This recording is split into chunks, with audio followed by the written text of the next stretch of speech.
warahmatullahi taala wabarakatuh. Waalaikumsalam warahmatullahi wabarakatuh. Sebelumnya anak-anak sekalian yang saya banggakan, mari kita sebelum belajar membaca doa bersama-sama. Bismillah.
Anak-anak sekalian yang saya banggakan, jadi hari ini penjelasannya tentang akidah akhlak, yaitu tentang beriman kepada kitab-kitab Allah Subhanahu wa taala. Jadi tujuannya bagaimana nanti anak-anak sekalian, student semuanya ini betul-betul paham tentang kitab yang wajib kita yakini, tentang kitab yang harus kita jadikan sebagai pedoman hidup, dan ini merupakan intisari daripada pembahasan dalam tema beriman kepada kitab-kitab Allah Subhanahu wa taala. Jadi harapan besar saya bagaimana seluruh siswa betul-betul paham terhadap penjelasan saya. Nanti bisa tidak paham, boleh anak-anak bertanya kepada saya, ya? Jadi bisa saya nanti menjelaskan sesuatu yang tidak paham, saya akan buka pertanyaan seperti itu. Jadi setelah masuk materi nanti, bagaimana siswa-siswa itu betul-betul mendengarkan penjelasan saya, menyimak apa yang saya terangkan, dan sesuatu yang tidak jelas nanti boleh bertanya. Ya. Bismillahirrahmanirrahim. Jadi anak-anak sekalian yang saya banggakan, hari ini temanya yaitu beriman kepada kitab-kitab Allah. Jadi beriman kepada kitab-kitab Allah ini bagian daripada rukun iman yang ketiga. Iman kepada kitab-kitab Allah merupakan rukun iman yang ketiga. Rukun iman ada berapa? 6. 1. Iman kepada Allah. 2. Iman kepada malaikat.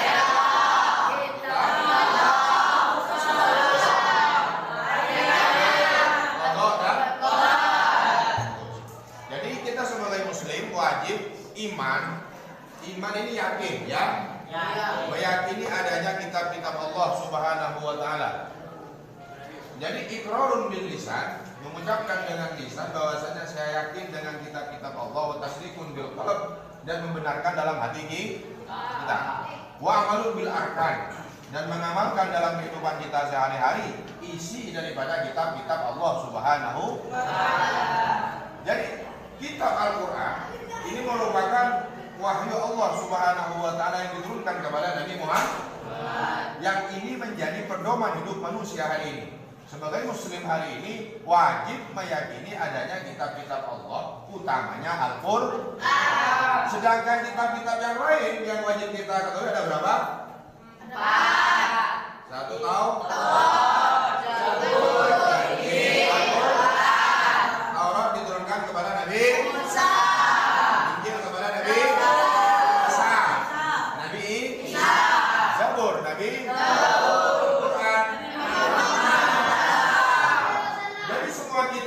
Dari Allah Subhanahu wa taala. Cuman hari ini kitab Taurat, Zabur, Injil ini sudah menjadi direvisi oleh Al-Qur'an, yang isi daripada ketiga kitab ini sudah disatukan dalam Al-Qur'an. Artinya kitab Taurat, Injil, Zabur sudah tidak ada hari ini. Semuanya sudah termaktub dalam Al-Qur'an. Jadi kita harus ini merupakan kitab yang pernah diturunkan oleh Allah Subhanahu wa taala kepada utusannya, dan hari ini kita yang wajib yakini ialah Al-Qur'an. Dengan tetap meyakini kitab yang tiga ini. Kitab yang tiga ini sudah menjadi satu, sudah dirangkum, sudah termaktub di dalam Al-Qur'an. Maka dari itu Al-Qur'an itu sudah terisi, mencakup daripada ketiga kitab ini dan terisi terhadap seluruh isi daripada nilai-nilai keislaman, nilai-nilai akidah, nilai-nilai muamalah, nilai-nilai kemanusiaan yang ada dalam Al-Quran.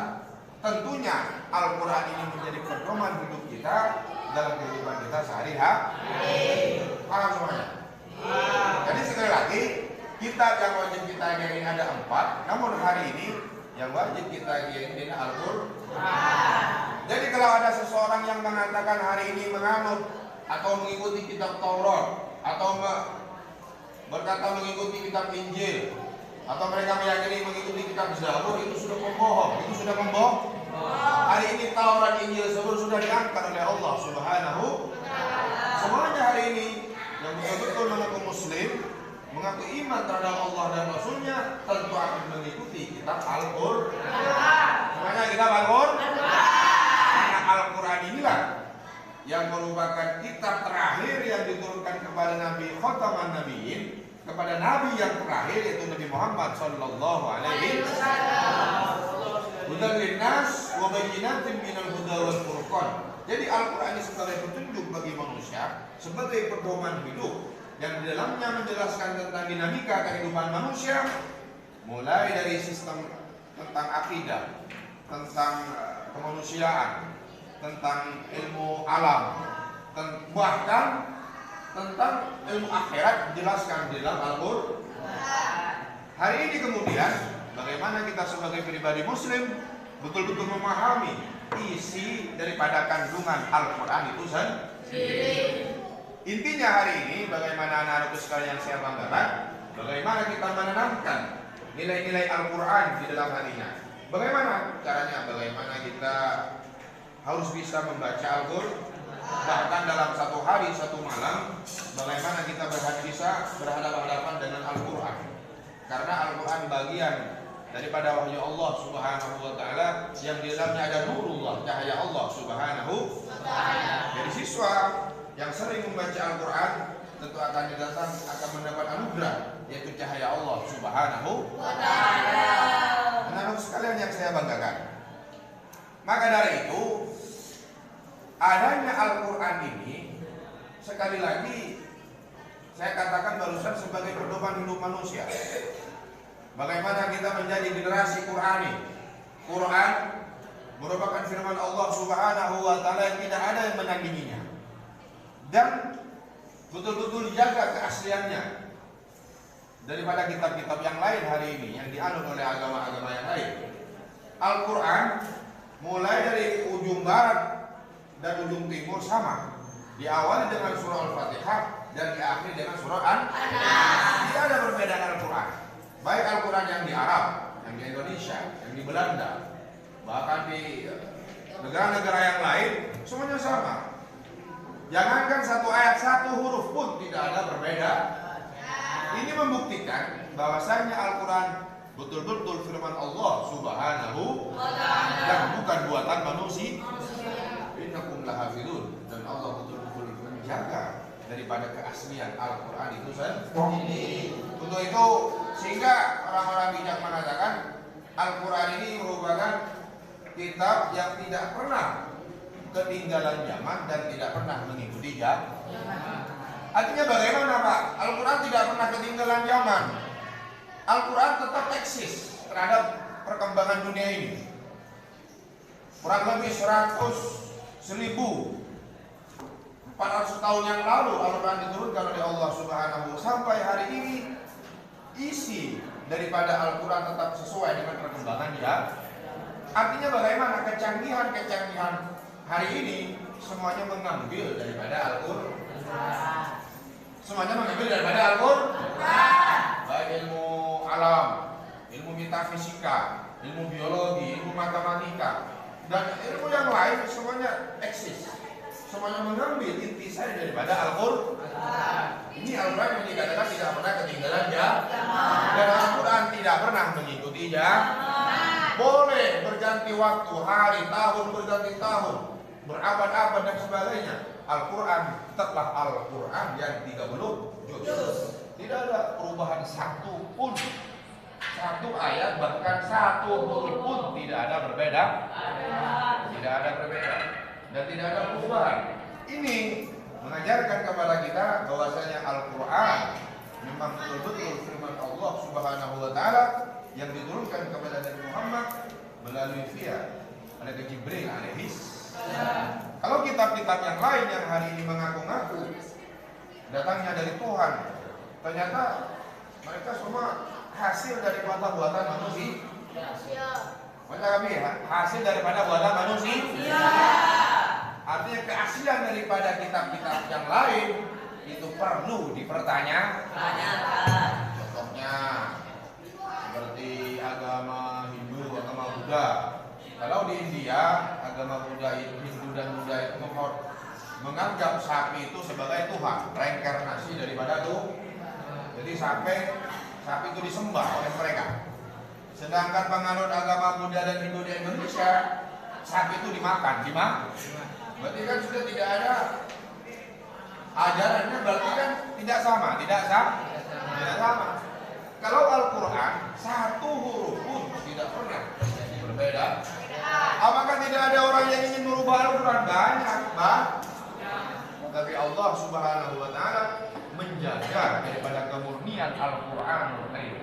Maka dari itu harapan besar saya, bagaimana seluruh siswa saya ini melalui pelajaran akidah akhlak, saya harapan besar saya bagaimana menjadi generasi Qur'ani, menjadi generasi Qur'ani, yaitu generasi yang tidak pernah ketinggalan zaman dan tidak pernah mengikutinya. Artinya kita sebagai santri harus tetap update terhadap kemajuan zaman. Boleh, bagus, dengan tetap menjaga nilai-nilai kesalahan pondok pesantren, dan tetap menjaga nilai-nilai agama, dengan tetap menjaga nilai-nilai keislaman yang didasari dengan akhlakul. Inilah konsep Al-Qur'anul Karim yang harus kita pahami bersama. Maka dari itu anak-anakku sekalian yang saya banggakan, untuk itu marilah kita ke depan untuk lebih meyakinkan rasa keimanan kita kepada Al-Qur'anul Karim, terhadap kitab-kitab Allah Subhanahu wa taala. Bagaimana kita menjadikan Al-Quran sebagai sahabat sejati.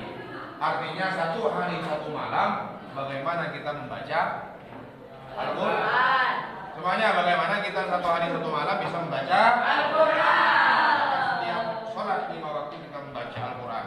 Ini bentuk rasa cinta kita terhadap Al-Quran. Kedua, bagaimana kita sebagai muslim, generasi muda, sebagai siswa betul-betul menghayati isi Al-Quran dan mengamalkan dalam kehidupan kita sehari-hari. Tujuannya apa? Supaya kita menjadi generasi Qur'ani, yaitu generasi yang tidak pernah ketinggalan zaman, namun tidak pernah meninggalkan, namun tidak pernah mengikuti zaman. Yaitu tidak pernah ketinggalan zaman, namun tidak mengikuti zaman. Artinya kita tetap update terhadap kemajuan zaman, kecanggihan dan sebagainya, dengan tetap menjaga nilai-nilai akhlakul yang disandarkan oleh norma-norma agama yang termaktub dalam Al-Qur'anul Karim. Ini penjelasan tentang tema beriman kepada kitab-kitab Allah Subhanahu wa taala. Mungkin dari siswa-siswa ini ada yang mau bertanya atau tidak jelas dengan penjelasan saya? Jelas semua? Jelas. Alhamdulillah. Sebagai penutup atau evaluasi dari pelajaran kali ini, jadi pertama kita wajib iman terhadap kitab-kitab Allah Subhanahu wa taala. Barang siapa yang tidak yakin, bahkan was-was terhadap kitab-kitab Allah, fahuwa kufur, maka dia dihukumi kafir. Alhamdulillah. Kedua, bagaimana kita sebagai muslim betul-betul mencintai Al-Qur'anul Karim dengan membaca, mengamalkan kandungan daripada isi Al-Qur'an. Ketiga, bagaimana kita menjadi generasi Qur'ani, generasi yang tidak pernah ketinggalan zaman namun tidak mengikuti zaman. Artinya sekali lagi saya sampaikan, kita menjadi santri, siswa yang betul-betul update terhadap perkembangan zaman. Boleh, sangat boleh dan dianjurkan dengan tetap menjaga nilai-nilai akhlakul karimah, dengan tetap menjaga nilai-nilai agama atau norma-norma agama. Untuk itu, semoga pelajaran kali ini bisa mendapat manfaat dari Allah Subhanahu wa taala. Dan mendapat berkah dari Allah Subhanahu wa taala. Amin. Mari kita tutup bersama-sama dengan membaca hamdalah bersama-sama. Alhamdulillah. Ini yang saya dapat sampaikan. Mohon maaf. Bila taufik wal hidayah. Wassalamualaikum warahmatullahi wabarakatuh. Waalaikumsalam.